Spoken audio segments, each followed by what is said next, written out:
¿Estás triste? ¿Tú estás triste? Un poquito. Alégrate. Buenos días. Feliz sábado. ¿Cómo se sienten ustedes? Déjeme decirle una cosa. En esta vida, no sé si está funcionando ya, pero déjeme ver.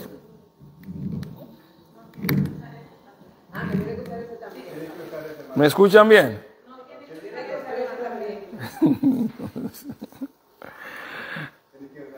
Sí, está bien, no hay problema. Acabo de decir que a veces como que se nos baja la nota, ¿verdad? Se nos baja un poco por distintas circunstancias. Y hay que recordar, cuando la palabra de Dios viene a nosotros, es como una fuente. Acabo de decir que la palabra de Dios se convierte ¿en qué cosa?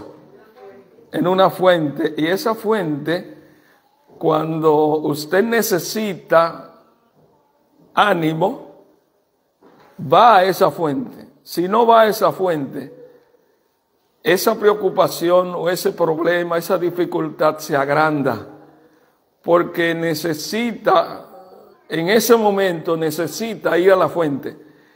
Mire, en San Juan 16:33, Jesús dice: estas cosas os he hablado para que en mí tengáis ¿qué cosa? Paz. Y mire, lo otro que dice: en el mundo tendréis ¿qué cosa? Aflicción. Pero confiad. ¿Usted sabe lo que pasa muchas veces con nosotros como seres humanos? La fuente inagotable del Evangelio te llega para que cuando lleguen ciertos momentos vayas a la fuente, tome de esa fuente y ella te va a sostener.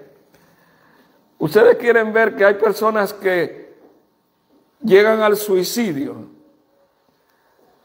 Nunca pensaron suicidarse, pero llegan al suicidio. ¿Por qué? Simplemente no tienen una fuente de dónde apropiarse, no tienen una esperanza. Y hay tantas cosas que provocan una descomprensión. Supóngase cuando usted tiene un hijo y ese hijo usted trata de que llegue a ser alguien en la vida y usted lucha, usted trata de hacer todo lo posible para lograr ese sueño que usted albergó de ese hijo.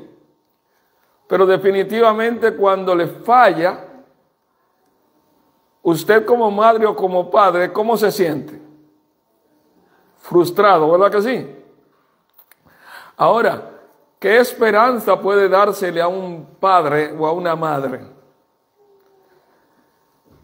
cuando el sufrimiento es propiamente de esa persona, no del que lo ve, no del que participa, no del que trata de dar ánimo? O sea, en esta oportunidad estoy trayendo esto como parte de lo que es la vivencia humana. La vivencia humana nos lleva a salir a la calle y deprimirnos.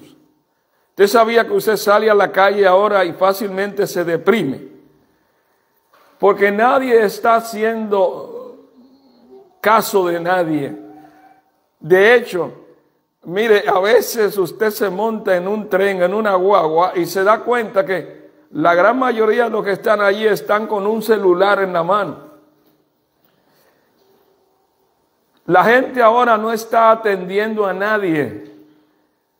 La gente ahora está atendiéndose a sí mismo, interesado en algo, en alguien, pero olvidándose de lo que está a su alrededor. Y le voy a decir lo siguiente: estamos viviendo en un tiempo tan delicado, tan difícil, tan estrecho, que ya la costumbre de la familia reunirse y compartir se acabó. ¿Usted sabía que la gente ahora vive una vida individual? Pero una vida egoísta. Una vida en la cual ya nadie está atento ¿a quién? A nadie. Supóngase, su hijo llega y se encierra en su cuarto. Y para usted lograr saber que ya va a cenar o que cenó, si tiene hambre, si no tiene, ¿qué le hace falta? Eso es un hijo. Pero ¿qué tal el marido o la mujer cuando también se ha fusionado en la tecnología, en lo que es hoy? O sea, la vida se nos ha tornado más fácil por un lado, pero más alejada y difícil por lo otro. De modo tal que definitivamente nosotros tenemos que poner los pies sobre la tierra. La lectura bíblica que se tuvo hace un rato dice Romanos 13:11, y esto conociendo ¿qué cosa? ¿Conociendo qué? El tiempo. Porque ahora está más cerca de nosotros, ¿qué cosa? Nuestra salvación, que cuando creímos. Y escuche bien esto. Ahora es el tiempo de apropiarse de la palabra de quién. Ahora es el tiempo de poner caso, ponerle atención, porque ahora la salvación en realidad es individual. No cuente absolutamente con quién, porque nadie está viviendo para bienestar de nadie. Aquí cada quien está viviendo tratando de sobrevivir, no viviendo, tratando de sobrevivir, unos de una manera y otros de la otra. Por lo tanto, mire, vinimos a la iglesia hoy, estamos acá, usted está aquí hoy. Posiblemente de toda la semana es el día donde usted tiene la oportunidad de sentarse tranquilamente, escuchar lo que se está hablando. Posiblemente de toda la semana, el día en que usted dedicó tiempo para estar atento a escuchar esa hora. Pero pasarán los días de aquí en adelante. Y ya saliendo de aquí, cada quien va a vivir la propia vida que ha estado viviendo anteriormente. Mucho cuidado, mucho cuidado. Necesitamos que Cristo Jesús tome el control de nuevo. ¿Y cómo lo toma? A través de su palabra. Pues vayamos a lo que vinimos en este momento. Y recuerde el texto que hace un rato utilizamos. Recuerde esto, Jesús dice, estas cosas os he hablado para que en mí ustedes tengan ¿qué cosa? Paz. En el mundo tendréis ¿qué cosa? ¿Qué nos va a producir el mundo? Aflicción. ¿Y qué es una aflicción? Vamos a participar. ¿Qué es una aflicción? Dime, ¿qué es una aflicción?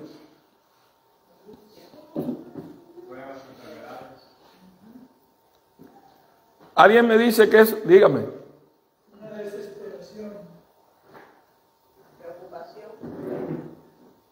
Dime tú, ¿qué es una aflicción?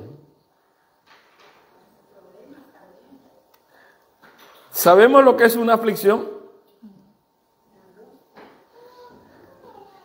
Cuando usted habla con alguien y la otra persona no entiende, ¿le crea aflicción, sí o no? Sí. Cuando usted dice, yo quiero comer pupusa, por ejemplo. Usted quiere comer pupusa, pero la otra persona dice, a mí no me gusta esa porquería. ¿Crea aflicción eso? Cuando, por ejemplo, voy a hablar como si fuera mujer, le preparan una comida buena que usted pensó que era la comida que en realidad iba a ser apreciada, y cuando el marido llega y mira la comida, dice: yo no tengo hambre. ¿Cómo que tú no tienes hambre si yo te guardé la comida que sé que a ti te gusta? ¿Te la vas a comer después? No, yo no quiero eso.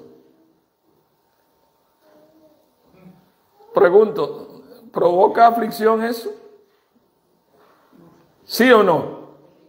Sí, provoca aflicción. ¿Usted quiere ver algo sencillo que provoca aflicción? Usted juega la lotería y no se saca.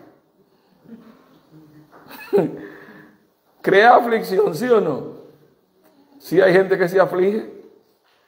O sea, lo que hay en el mundo, lo que hay en el ambiente puede provocar una descomprensión en cuanto a el sentido de la sensibilidad tuya o mía. Y en esta mañana, en esta oportunidad, quiero compartir con ustedes estas cosas para que entendamos que no todo es felicidad en el mundo. No todo es alegría. No todo es estabilidad. Y cuando pensamos que la gloria llegó, entendemos que hay cosas que nos van a causar dolor y sufrimiento, y que definitivamente el único que produce, promete y da paz se llama Cristo.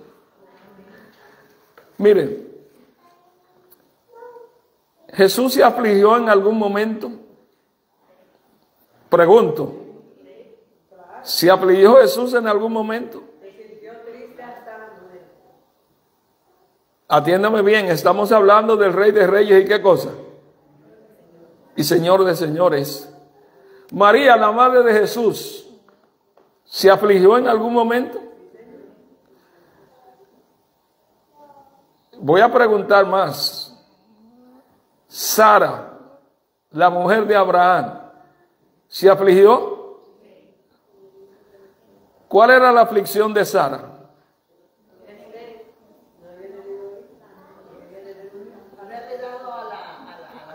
¿Usted sabe lo que hacía a Sara sentirse infeliz? ¿Qué era?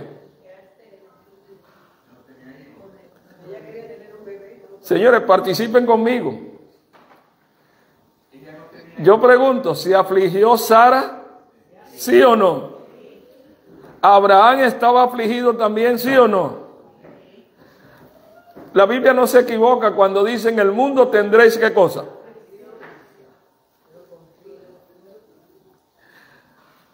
Atiéndame bien. David, rey de Israel, el rey más famoso de Israel, ¿se afligió? ¿Sansón se afligió?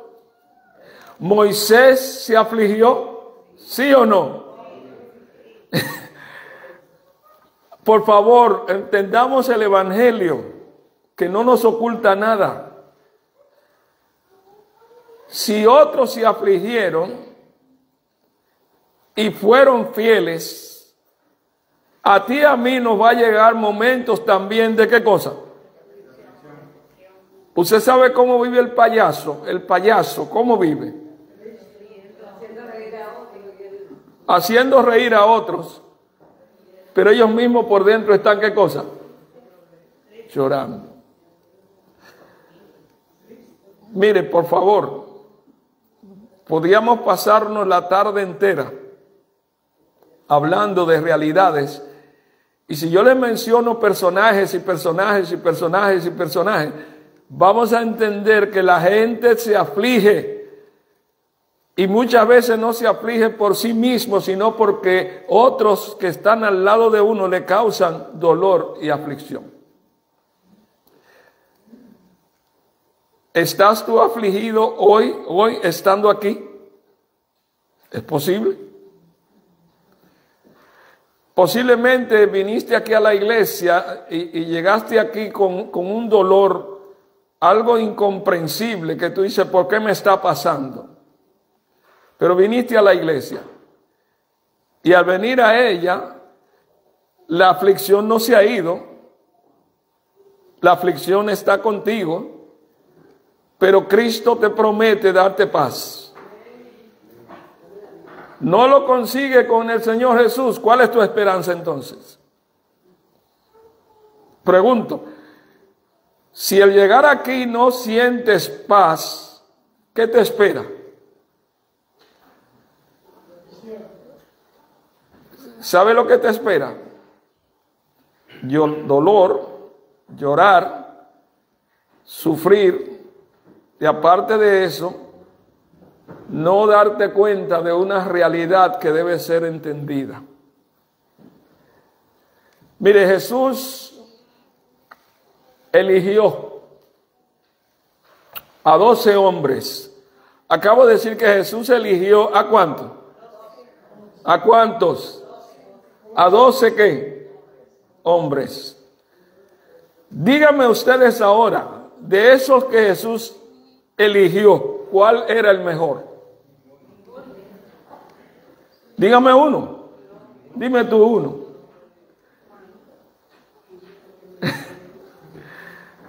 Tú piensas que Juan. ¿Y tú? Que todos eran defectuosos, pero después todos eran iguales. De los 12, ¿cuál era el mejor?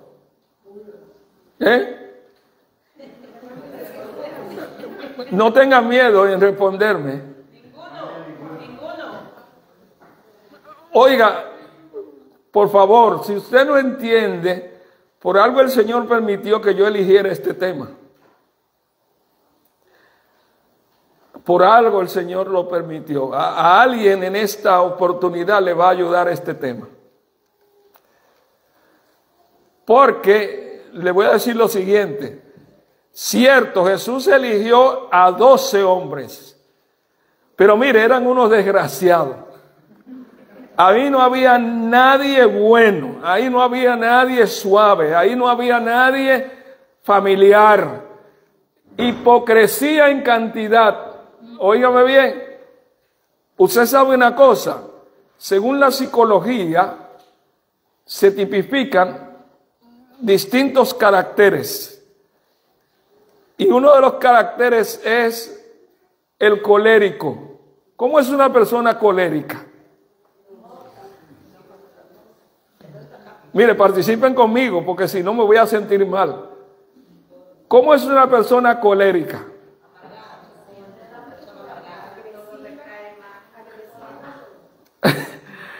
¿Se da cuenta usted que una persona es colérica? ¿Cuándo se da cuenta? Porque cuando estamos enamorados, todo es dulzura. Y todo es sí, mi amor. ¿Cómo no? Yo hago lo que sea. Porque somos hipócritas. Y la persona que es colérica fácilmente comete errores porque vive una vida ¿cómo? Acelerada. Pero ¿cómo es una persona flemática? Y hay muchos que dicen, yo fui al médico y me dijo que yo era flemático. No es que tiene mucha flema, no. Es otra cosa. Y la persona cuando es sanguínea, ¿cómo es?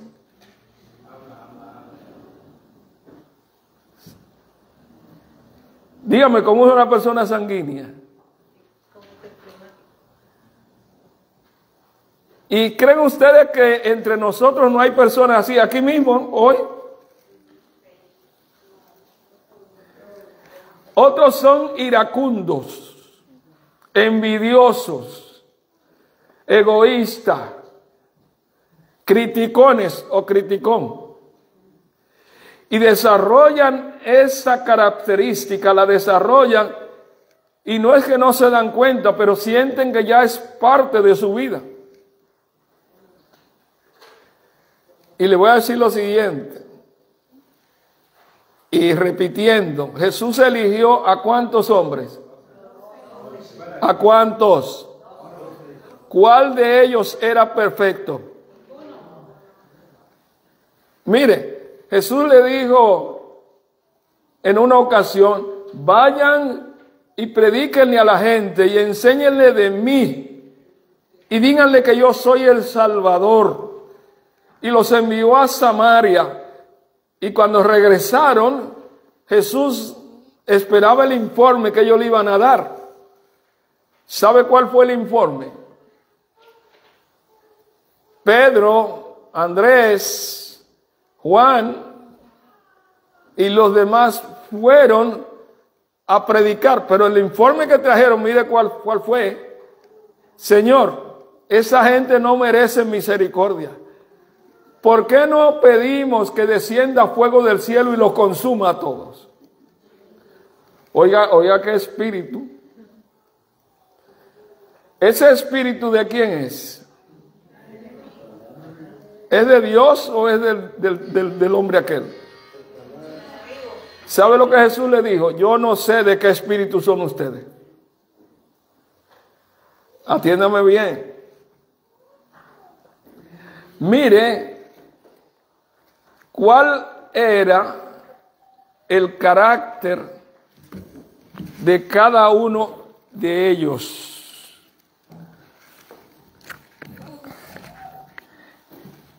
Y le voy a leer, mire el carácter de Pedro. Mire el carácter de Pedro. Pedro tenía ese carácter impulsivo. ¿Cómo es una persona impulsiva? ¿Ustedes quieren que terminemos el tema temprano? Pues colaboren conmigo en este tema. ¿Cómo es una persona impulsiva? Dime. Arrebatada. Gente arrebatada.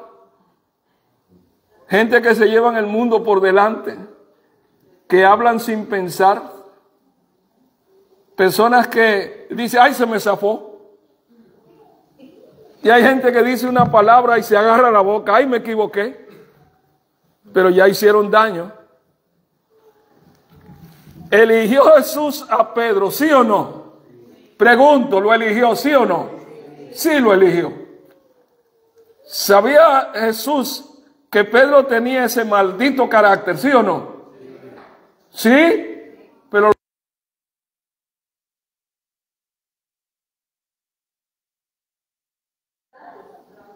dígame, a alguien así tú lo hubiese llamado.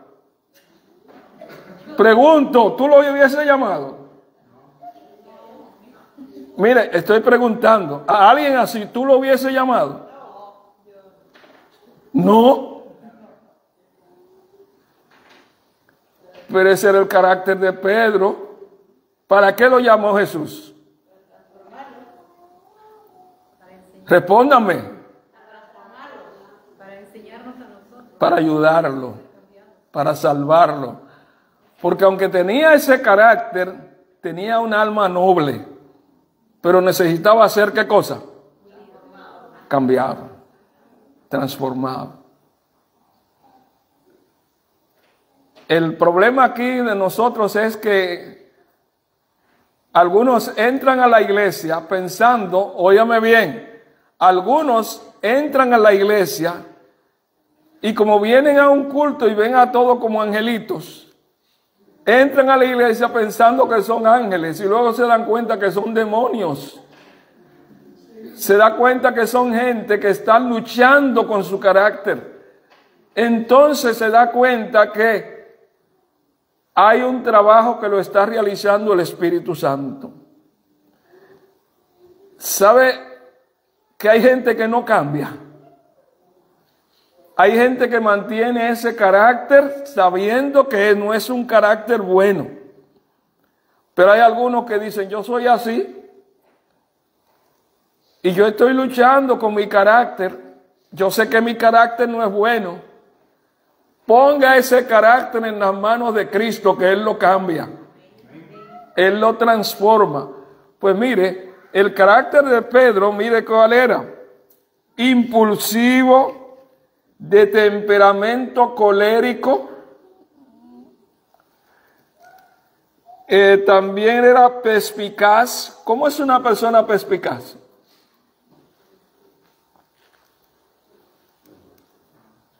Yo creo que en esta mañana nosotros tenemos que salir ganando.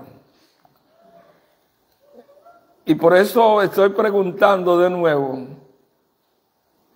¿cómo era el carácter de Pedro? ¿Era un carácter suave? ¿Sabe lo que? Pedro era un tipo tan rápido que le dijo a Jesús, mira, aunque todos te nieguen, ¿qué cosa? Yo no te voy a ¿qué? A negar. Oiga, qué bueno es Jesucristo. ¿Sabe lo que le dijo a Pedro? Ay Pedro. Mira, esta noche, antes que el gallo cante, ¿cuántas veces? 2 veces. ¿Tú me vas a negar cuántas veces? 3 veces. ¿Sabe lo que Pedro le dijo a Jesús? Mira, maestro, yo estoy dispuesto a defender, a dar hasta mi vida por ti. Mentira. Y Pedro, es cierto, hubiese arrancado cabeza, porque Pedro andaba armado todo el tiempo. No ve que andaba con una espada, un cuchillo grande. Pero ustedes creen que estaba oxidado el cuchillo. Pregunto, ¿estaba oxidado, sí o no? Pedro lo afilaba de vez en cuando. ¿Para qué lo afilaba? Y cuando a Jesús lo fueron a arrestar,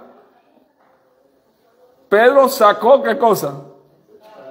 Y tiró. Oiga, a un militar armado, lanzarle un fuetazo, ¿eso era muerte? ¿Lo pensó Pedro? Pregunto, ¿lo pensó? No, tiró.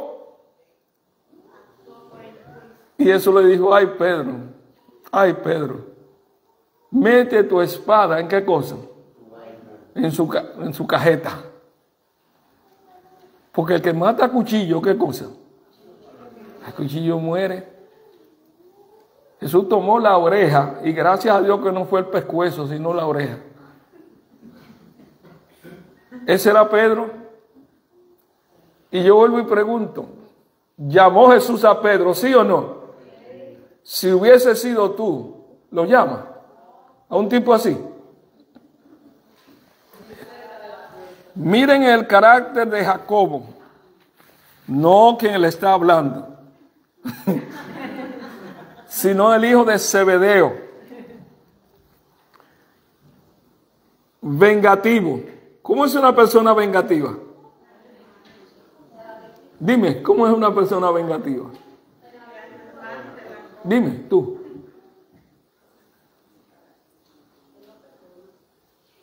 Alguien vengativo.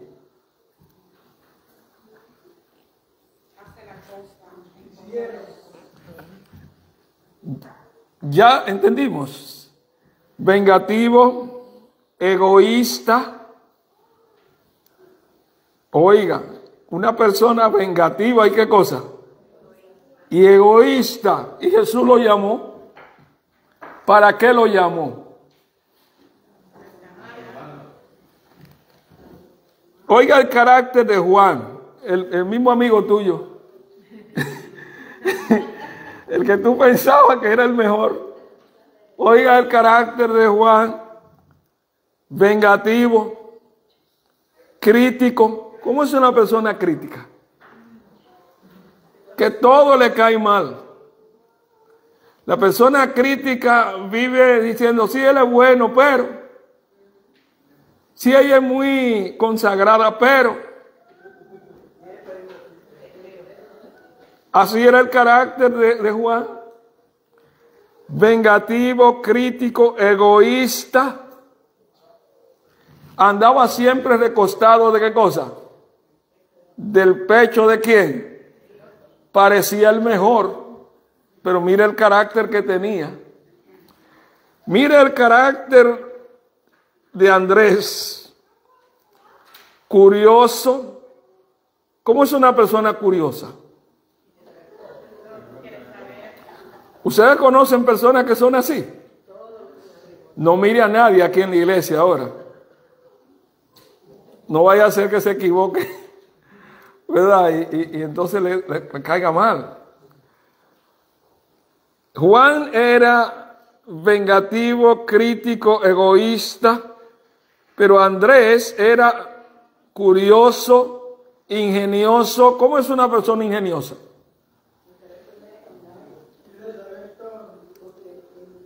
¿Sabe cómo es una persona ingeniosa?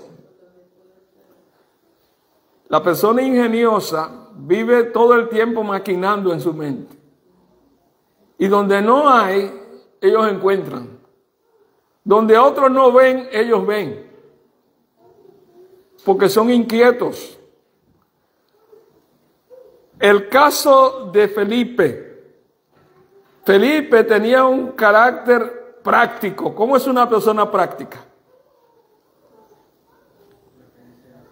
A una persona práctica usted no le puede venir diciendo 10. La persona que es práctica dice, cuéntame 1 a 1. Y usted tiene que contarle 1, 2, 3, 4 hasta llegar al 10. Son prácticos. Usted no le puede venir con cuentos. Porque hay que cantárselas como son. Tenía otra forma de carácter que era literal. ¿Tiene usted personas que son así? Que cuando usted va a hablar con ellos tiene que tener mucho cuidado porque cualquier cosa la malinterpretan. Y supongas,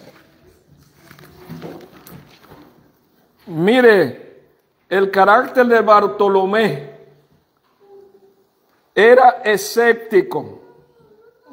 ¿Cómo es una persona escéptica? Yo le dije, tenemos que participar para que esta parte que estamos tocando usted sea parte de ella. ¿Cómo es una persona escéptica? Alguien que no cree ni en ellos mismos. ¿Usted sabía que hay mucha gente que son así? Que no creen en todo, no creen en nadie. Estaba el caso de Mateo. Mateo era arrepentido. ¿Cómo era el carácter de Mateo? Era un carácter indiviso, era un carácter no firme. Nunca se sabía si había aceptado sí o no. El carácter, por ejemplo, de Tomás. Y hay mucha gente en la iglesia que dicen, yo soy como Santo Tomás. ¿Ver para qué? Para creer. Mire por dónde vamos. El carácter de Tomás era curioso, dubitativo. Oiga, ¿cómo es una persona dubitativa? De doble vía, de doble vía. Hoy creía una cosa, mañana como que... Gente que pierde el impulso fácilmente. Así era el carácter de Tomás.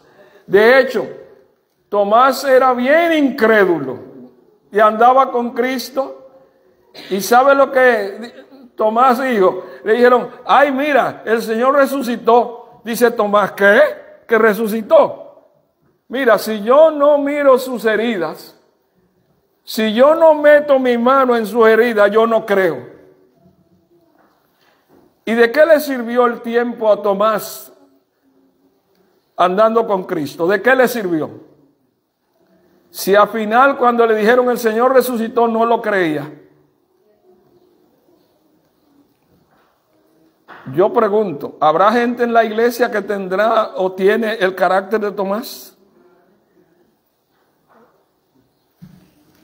No nos llenemos de miedo. Porque Cristo transforma. Cristo cambia el carácter.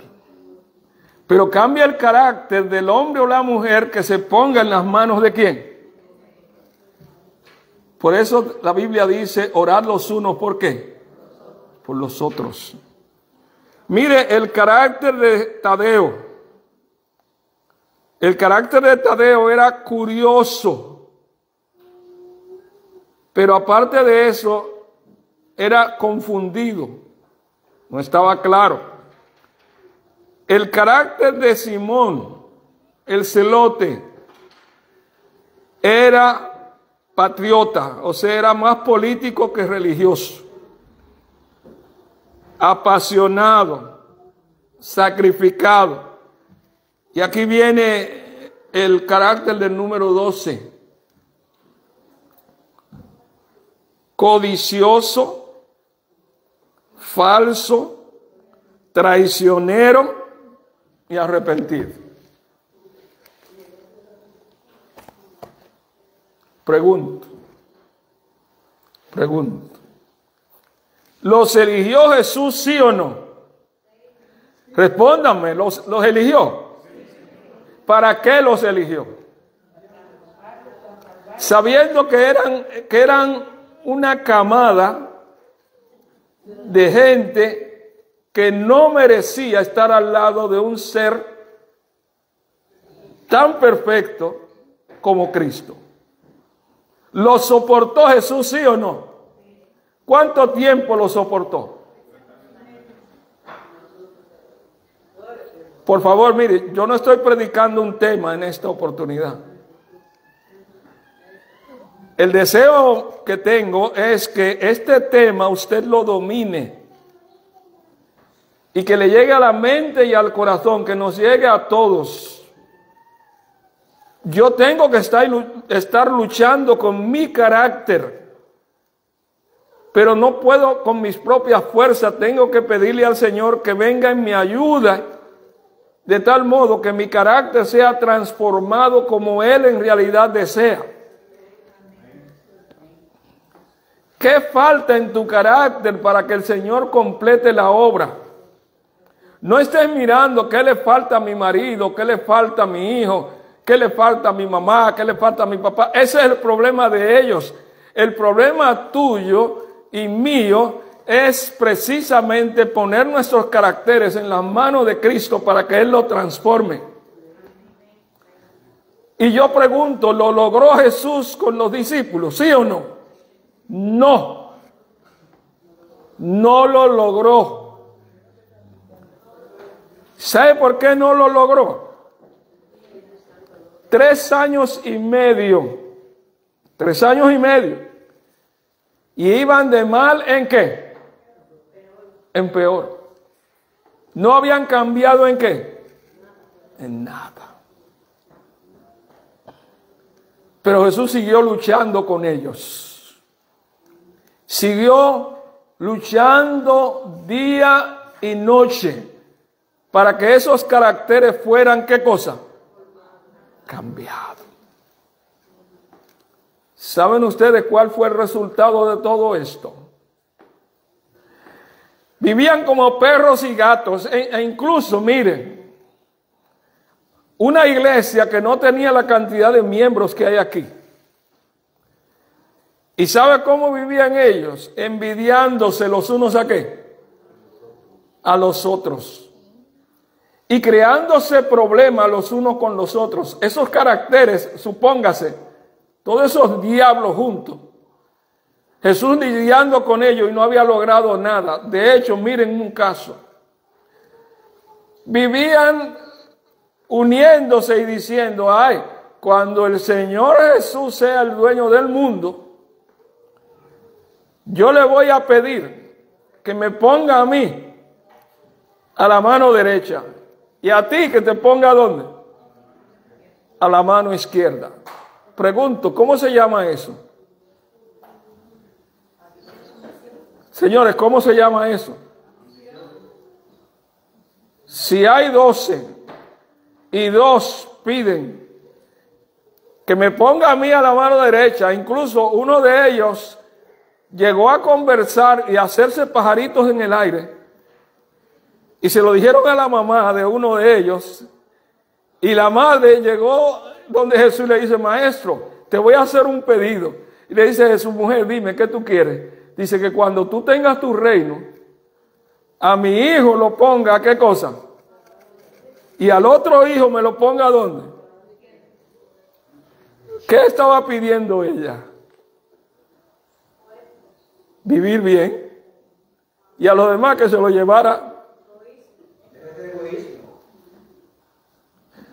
¿Sabe qué le dijo Jesús? Mujer, mira, te voy a decir una cosa. que a tu hijo lo pongan a la mano derecha y al otro a la mano izquierda, eso no me corresponde a mí. Pueden vivir la vida que yo he vivido, pueden alcanzar la gloria o lo que sea, pero el sentarse a la mano derecha y a la mano izquierda, eso no lo decido yo, lo decide el Padre Celestial. Mire, yo no tengo que hablar mucho con este tema, no tengo que abundar demasiado, pero es un tema para reflexionar. Tu carácter es el carácter que Cristo quiere, o el Señor tiene que seguir luchando contigo. Pregunto, ¿cuántos de ustedes quisiera que el Señor siga tratando con tu carácter? ¿Hay alguno de ustedes que quisiera que el Señor siga trabajando con tu carácter? Lo que el Señor necesita en este momento, en esta hora, es gente manso y humilde. Oiga, no gente que se crea que se está llevando el mundo por delante. Jesús duró 3 años y medio, mire, 3 años y medio y no había logrado ¿qué? Dígamelo, ¿qué había logrado?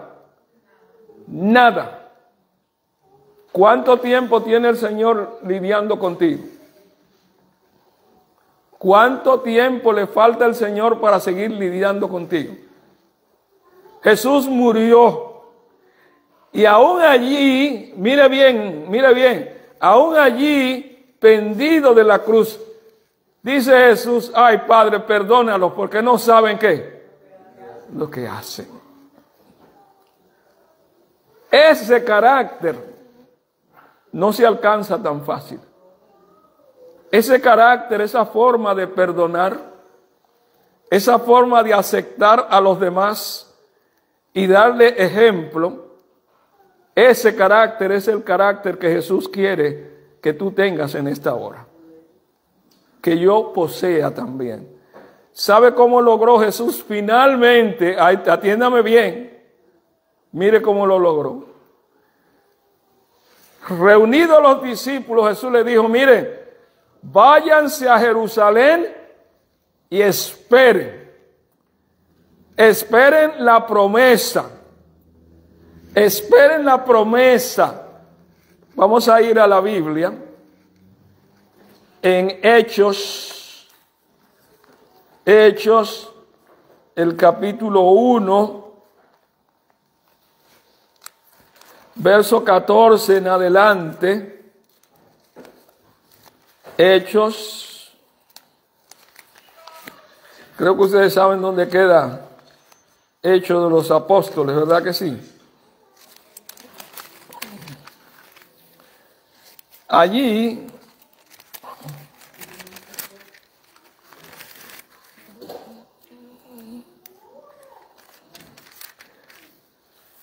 Hechos 1:14 dice allí,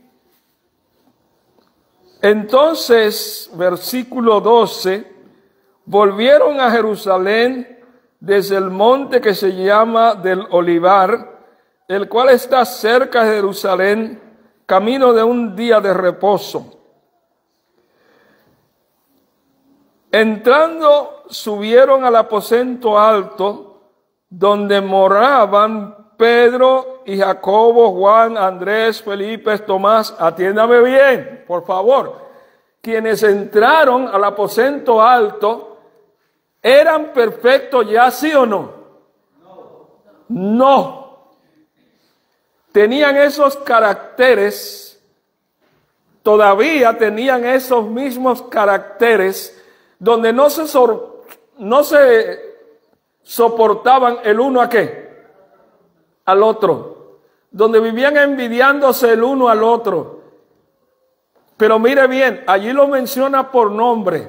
Y le voy a decir una cosa, aunque terminemos el tema, dentro de un rato vamos a terminar este tema, repase de nuevo lo que hemos estado enseñando.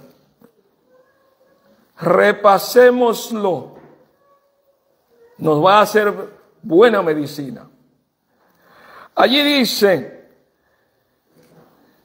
entraron, subieron, lean conmigo por favor, Hechos capítulo 1, versículo 12.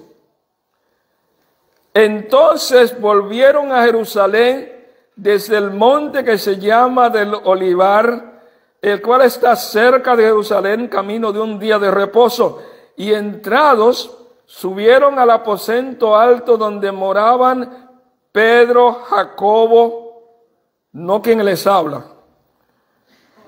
Ahí es Jacobo, el hijo de Zebedeo.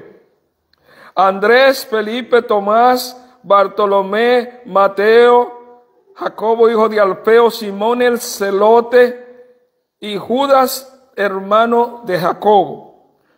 Atiéndame bien ahora. Todos estos perseveraban unánimes. ¿Qué quiere decir la palabra unánime?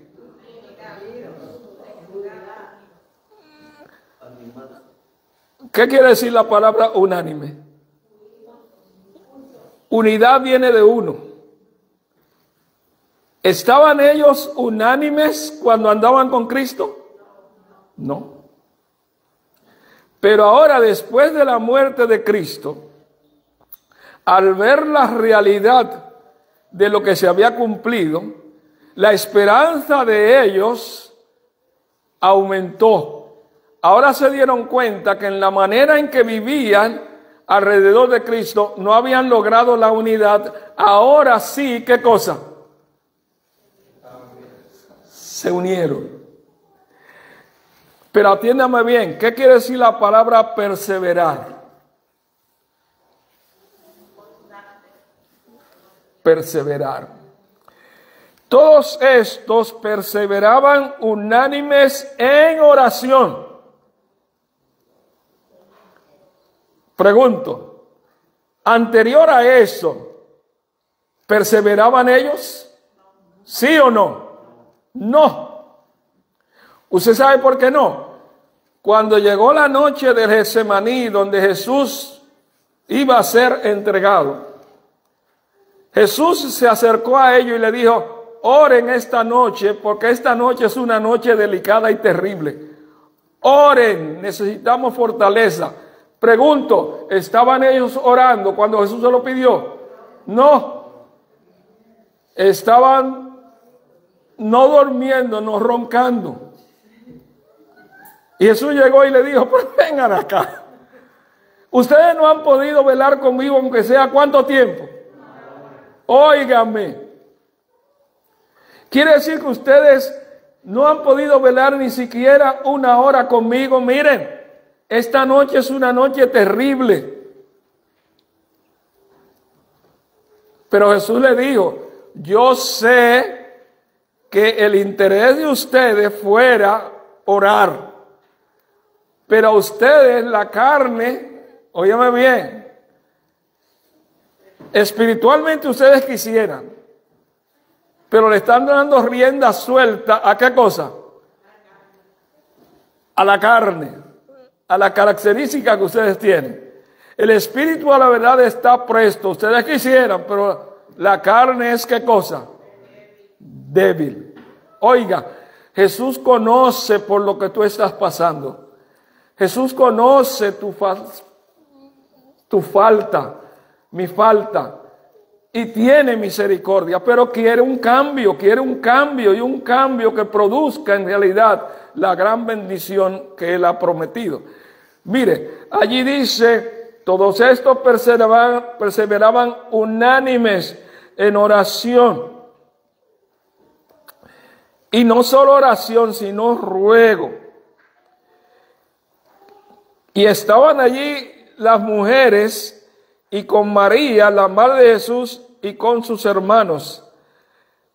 En aquellos días, Pedro se levantó en medio de los hermanos, y los reunidos eran como 120 en número, y dijo: varones, hermanos, era necesario que se cumpliese la escritura que el Espíritu había antes por boca de David acerca de Judas, y allí vino el asunto.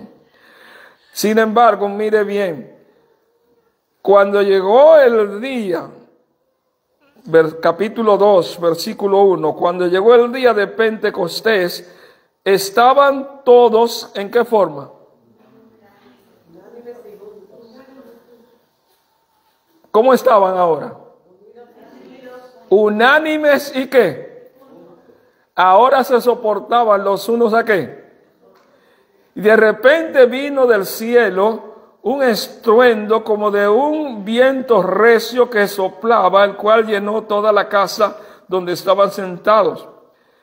Se le aparecieron lenguas repartidas como de fuego, asentándose sobre cada uno de ellos. Y todos fueron llenos del Espíritu Santo, y allí está lo glorioso.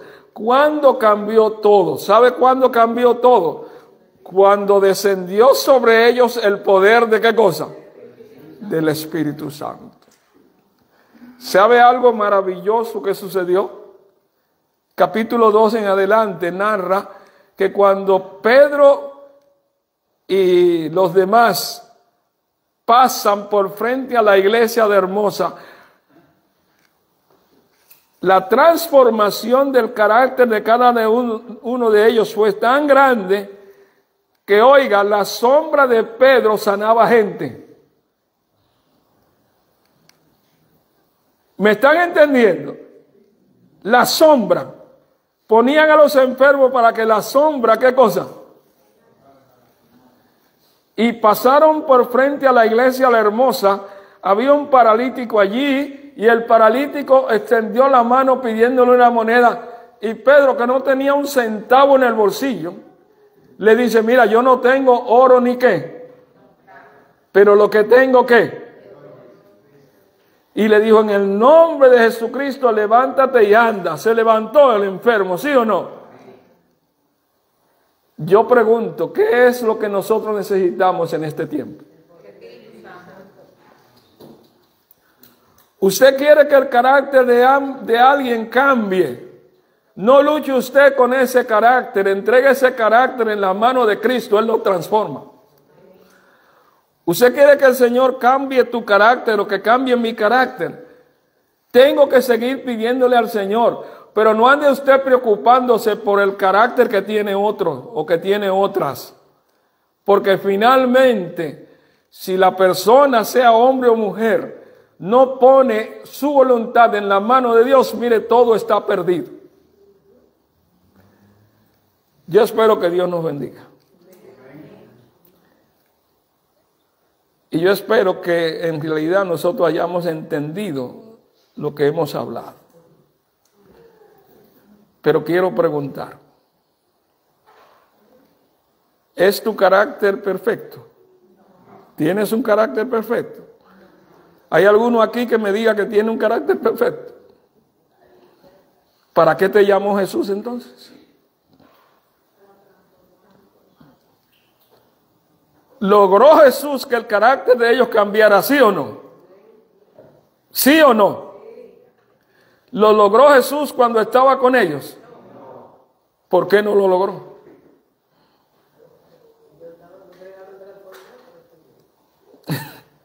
¿Se ha preguntado usted por qué no lo logró? ¿Cuándo lo logró? ¿Sabe cuándo lo logró?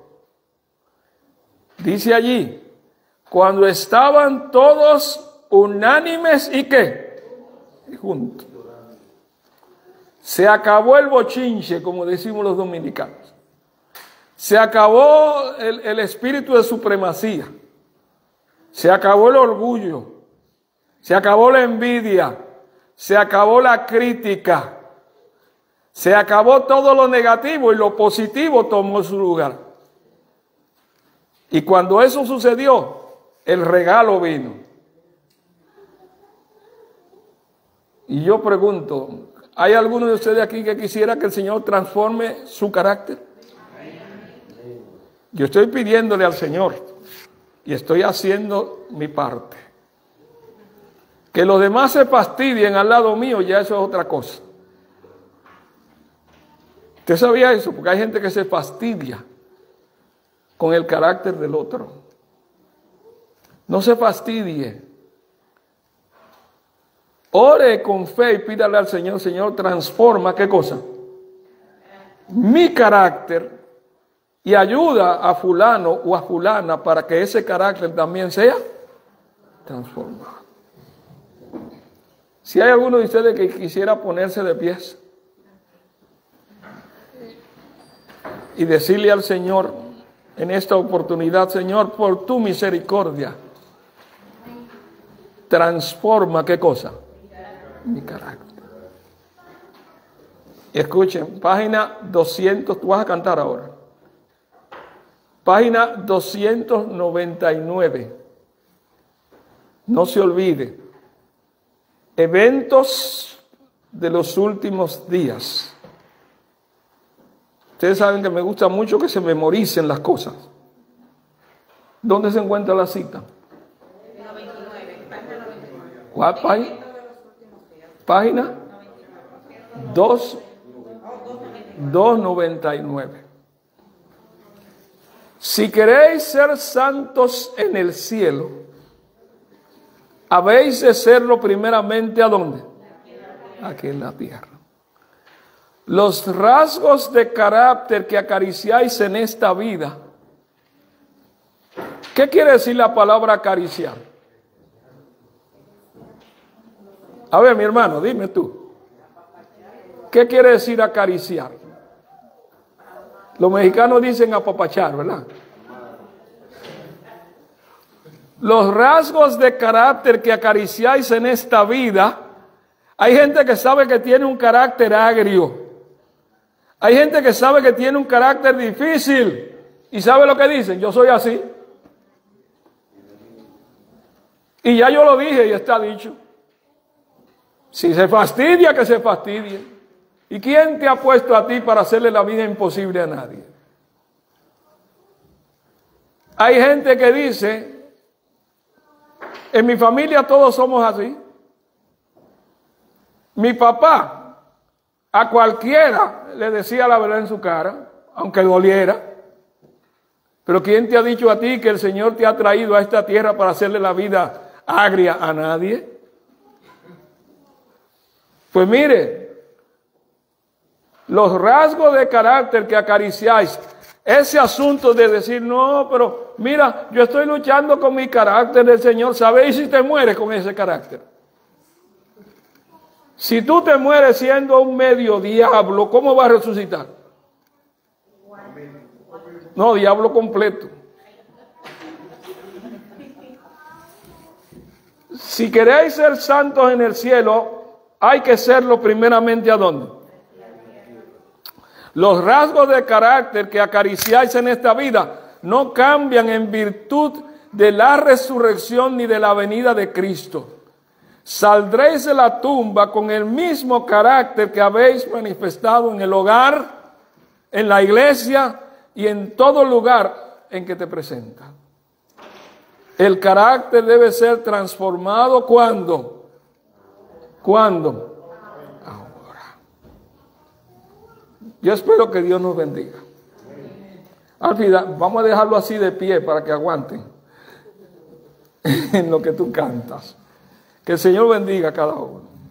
Muy bien, cuando los discípulos estuvieron en el aposento alto, ¿qué pasó allí, hermanos? Estaban como, ¿y qué estaban haciendo ellos allí? Estaban orando, estaban pidiendo perdón por los pecados, estaban humillando sus vidas. Y por eso el Espíritu Santo, mirando la necesidad que tenían ellos, vino y se manifestó y ellos fueron transformados. Esto solamente nosotros lo podemos alcanzar a través de la oración y el estudio de la palabra de Dios.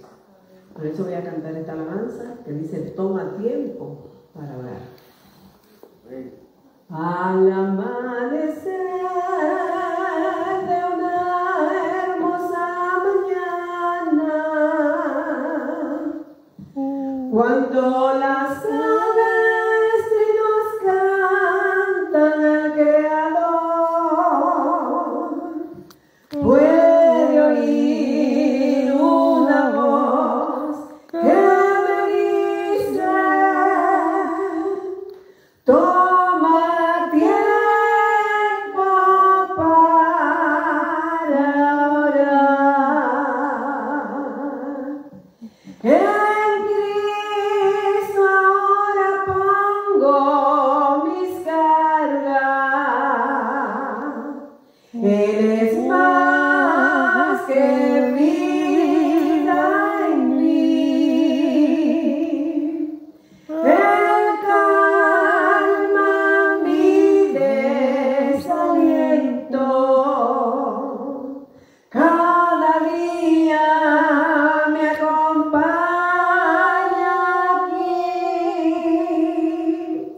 pero oye la invitación al jardín de la oración.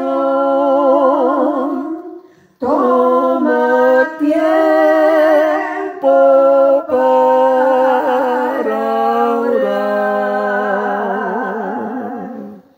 Si me buscas yo en lugares de tu llanto, aunque nadie no te pueda ayudar, cambiaré tu tristeza y tu quebranto. Si da tiempo para orar, en Cristo no pongo mis cargas. Eres más que vida en mí. El calma mi desaliento. Cada día me acompaña aquí. Pero oye la invitación al jardín de la oración. Toma tiempo para orar. Pero oye la invitación al jardín de la oración. Toma tiempo para orar.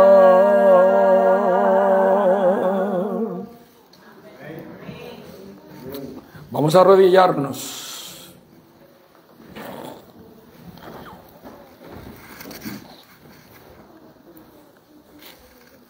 Eterno Dios, Padre Celestial, tú estuviste 3 años y medio luchando con esos caracteres tan difíciles de los discípulos. 3 años y medio que representaron más pérdida que ganancia.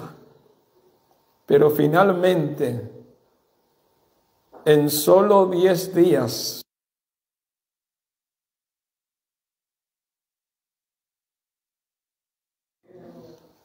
¿qué es lo que necesita esta iglesia en este día?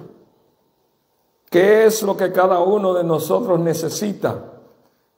Es precisamente la transformación que produce la llegada del Espíritu Santo en nuestros corazones.